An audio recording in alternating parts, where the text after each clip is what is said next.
and its new special edition phones. How many special edition phones they're launching? McLaren, Genshin Impact. There was a Jupiter theme phone this year, but now there is one more Genshin Impact phone coming. It seems OnePlus has a big fan of Genshin Impact. Last year they released a special edition of the Ace Pro, that is the 10T, and this April they are launching the OnePlus Genshin Ace 2. It's the first phone with a vegan leather back. The Ace 2 is identical to the Lever R, and now their flagship phone OnePlus 11 is getting its own Genshin Impact limited edition phone according to Leakster Max. The design is yet to leak, so we have no idea what is the modification coming out, but Max says that the new game inspired edition will launch this month, so you can expect teasers soon.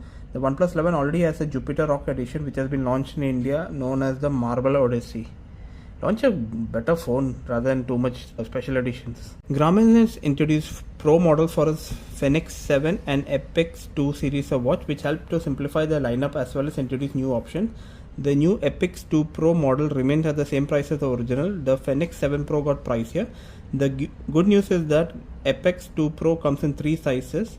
This means you can pick a 42mm, 47mm and 51mm model at 1.2, 1.3 or 1.4 inch display respectively. The Epix 2 Pro and the Fenix 7 Pro are similar in capabilities. The key difference is the display. The Epix line comes with AMOLED screen, while the Fenix uses memory in pixel display that is more power efficient, especially in always on mode. The display has shrunk between the two, and the AMOLED has better fidelity. Looking at the 47mm model, the Epix 2 Pro can last up to 16 days in smartwatch mode, 6 days if you have the always on display enabled. GPS tracking will deplete the battery in 42 hours or in 32 hours if you enable a more accurate multi-band mode. The Fenix 2 Pro promises 22 days of battery life, 73 hours of GPS tracking or 48 hours with multi-band enabled. Garmin has simplified the lineup, so all models have a solar cell on the front. It is not a separate option anymore. All models have 32 GB of storage, which can be used for offline maps as well as offline usage. The multi-band GPS is available in all the models. Multi-band and 32 gigs of storage used to be exclusive to the Sapphire line. You can pick a fancy Sapphire edition which changes both the front glass and features a titanium bezel. Well, it is about $100 more. Another change is all the models have flashlight, even the 42mm model. It has 2 white LEDs and 1 red LED. They can be used as a flashlight as well as a strobe light if you go for running at night. The flashlight is available only on the previous Fenix 7x 51mm model. Another change is a brand new optical heart rate sensor, and there is unconfirmed report that there is ECG on board. This has not been clarified. There are software changes coming like shaded relief maps, weather overlay, split screen mode, new endurance and hill on mode. The Fenix 7 Pro starts at $800 for the 42mm and up to $100 more compared to 47mm. The 51mm is $900 and the Sapphire upgrade for all the 3 models is $100 more. The Epix 2 Pro starts at $900 for 42mm and 47mm models, and the 51mm model is $1000. The Sapphire edition is again $100 extra. According to new reports from South Korean publication, the LG display will increase its LTPO OLED supply share to Apple's 15 Pro series. LG has expanded its production capabilities to accommodate a large demand for the new iPhone 15 and 15 Pro Max. This development is bad news for Samsung, which has supplied up to 70% of all the OLED of the last year's iPhone 14 Pro series. As a reminder, LG suffered low LTPO OLED yield rates last year, which limited the supply to Apple and which related to the delay in shipment of iPhone 14 Pro Max. This allowed Samsung to come in and take up additional display panel orders, but at a higher cost to Apple due to short notice and extremity of situation. LG and Samsung repeatedly struck a deal with that LG will be supplying OLED panels for Samsung 77 and 83-inch TVs from 2024 to 2026. Oppo announced a mixed reality MR glass headset at the Augmented World Expo 2023. The headset is powered by Snapdragon's XR2 Plus chipset from Qualcomm and will be available on the Snapdragon Spaces developer kit in China later this year. The headset features binocular video pass-through VPT with pancake lenses, dual front RGB cameras and 120Hz refresh rate. It is bundled with 2 joystick controllers, proprietary SuperVOOC, fast charging and a heart rate monitor. Oppo MR glasses will be distributed via Enlight XR in China from the second half of this year. The bill of material for the base Samsung Galaxy S23 Ultra is just $469 as per Counterpoint latest research. There's a unit with 8GB of RAM, 256GB storage and sub-gigahertz 5G. The bill of material of 2220 model is unknown, but S21 Ultra was $533 and before that the Samsung Note 20 Ultra was $550. Qualcomm share on the bill of material is an all-time high, sitting at 34%. A lot of that is for the chipset plus the various components of wireless connectivity. But Qualcomm also designs the ultrasonic fingerprint scanners found in the S23 series, as well as audio, electronics and power management IC. The most expensive component is the custom Snapdragon 8 Gen 2 chipset for Galaxy and the parts for cellular connectivity. The display and camera also eats a big chunk of budget, but combined they are less than circuit plus cellular parts.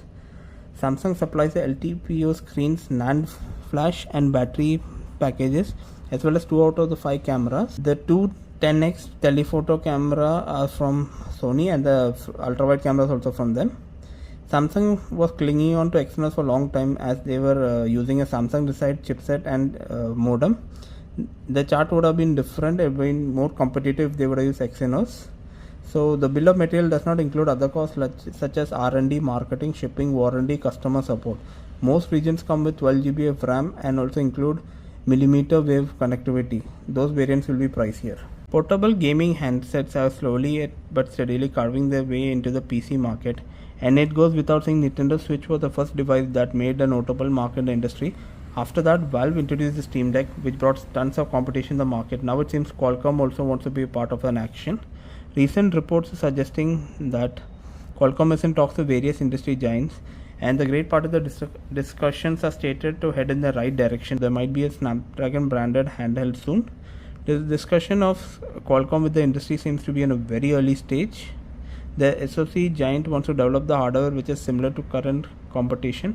It's worth noting all of the major gaming handheld utilize desktop grade SoC. Steam Deck uses a custom AMD Zen 2 processor, while the recently launched Asus ROG Ally uses a AMD Z1 series CPU.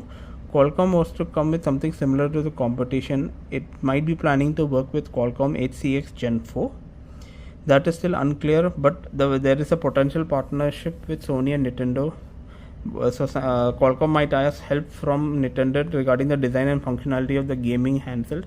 As well as Sony, the SoC giant might come forward to launch some exclusive games for the device. Xiaomi has recently reported to be working on a new smartphone. It might cause a stir in the mobile phone market. According to DCS, the mysterious device has no predecessor in the company line of handsets. The new model number is just N7. It's a novelty within Xiaomi's line, so consists of 3 models, N1, N2 and N3. The noted leaker said that the device might be named a Xiaomi Mix Flip. That might be similar to the Moto Razr and Galaxy Z Flip.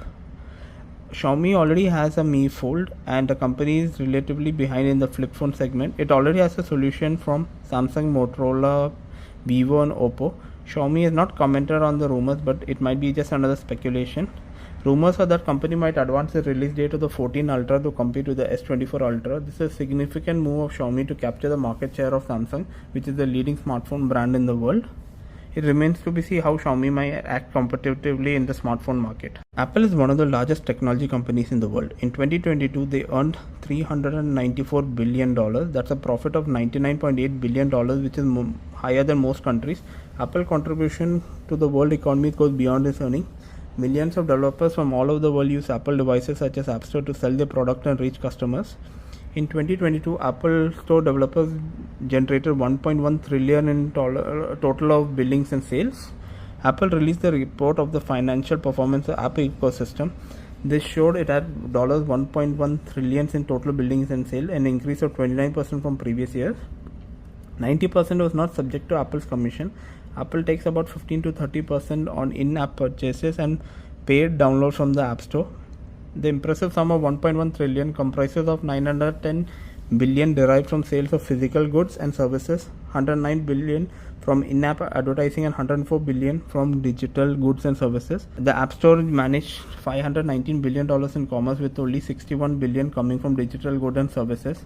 According to Apple, from 20 from 2008 to 2022, iOS app developers has earned over $320 billion in the App Store, representing a significant upgrade over the $260 billion reported in 2021. With this earning of 1.1 trillion, Apple has earned more than at least 50 countries in this world from their App Store alone.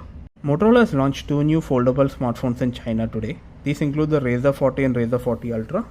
Both phones are quite different from each other, and Ultra being the most premium offering. The Razr 40 Ultra goes against the like of Vivo X Flip, Oppo Find X2 Flip, and many more in the market.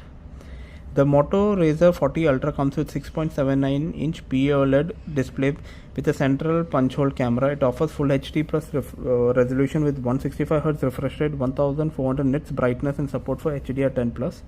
It joins the wagon of clamshell foldable with a large secondary screen on the back panel. The display measures 3.6 inches, which stretches towards the camera sensors and the LED flash. The secondary screen is a POLED screen with 144Hz refresh rate, making the first clamshell in the foldable segment to have this. It is shielded by Gorilla Glass Victus. The Moto Razr 40 Ultra can be used in multiple ways. It can be used in tent mode and multiple angles. On the imaging front, it has a dual camera setup consisting of a 12 megapixel OIS main sensor with 13 megapixel ultra wide camera and macro lens. There's a 32 megapixel camera selfie mode. You also get dual stereo speakers with Dolby Atmos. Under the hood, it has a Snapdragon 8 Plus Gen 1 chipset with 12GB of RAM and 512GB of storage. It draws with power from 3800 mAh battery and supports 33-watt charger. Software-wise, it runs Android 13 stock version with the brand's ready for feature. It also features a side-mounted fingerprint scanner embedded in the power button with IP52 splash resistance. Connectivity on the device includes 5G, Wi-Fi 6E, Bluetooth 5.3 and NFC. It comes in colors such as Viva Magenta, Glacier Blue and Infinite Black color. It starts at $800 for the 8 to 56GB while the 512GB configuration carries a price tag of around $900. Samsung is set to enhance its tablet lineup with the upcoming release of the Galaxy Tab S9, which is now available in a new color that is beige. Renowned tipster Roland has revealed the elegant color variant with a fresh addition to the Samsung tablet offering, distinct from the previous gold, mystic bronze and pink gold color. Beige is expected to be slightly lighter shade of gold, potentially resembling the starlight color of the Apple iPad Air 2022. It should consist of three models, the Tab S9, S9 Plus and S9 Ultra. While the overall design is very similar, notable improvement will be IP67 rating for dust and water resistance for all the three tablets. This added feature will appeal to frequent travelers and individuals who enjoy spending time near water bodies such as beaches and pools. All the three tablets will be powered by the Snapdragon 8 Gen 2 for Galaxy processors, and they will stick to 45 watts of charging for the tablet lineup, which is very disappointing. One of the notable upgrades is that the base Tab S9 might get a OLED screen this time.